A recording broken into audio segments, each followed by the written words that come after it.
Kəsim nəticəsində əldə olunan ət və digər heyvan mənşəli qida məhsullarının ilkin emalı, saxlanması və daşınması baytarlıq sanitariya və qida təhlükəsizliyi tələblərinə uyğun həyata keçirilməlidir. Bu tələblərin əsas məqsədi insanların təhlükəsiz və keyfiyyətli heyvan mənşəli qida məhsulları ilə təmin edilməsi, zoonoz və digər yoluxucu xəstəliklərin yayılmasının qarşısının alınmasıdır. Qanunvericiliyə əsasən heyvan və quş kəsimi yalnız müvafiq tələblərə cavab verən stasionar, modul və səyyar tipli kəsim məntəqələrində aparılmalıdır.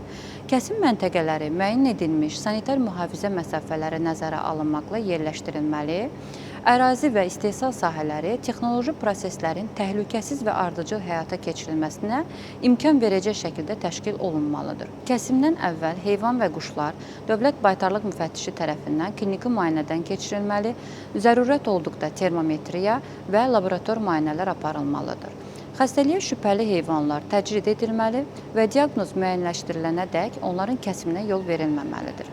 Baytarlıq preparatlarının tətbiqindən sonra müəyyən edilmiş gözlənmə müddəti başa çatmayanadək heyvanların kəsilməsi yol verilməzdir. Kəsim məntəqələrində qan, sümük, ət və piy qalıqları və digər tullantıların toplanması və zərərsizləşdirilməsi müvafiq qaydada təşkil edilməli, onların qida məhsullarına və ətraf mühitə çirkləndirici təsirinin qarşısı alınmalıdır.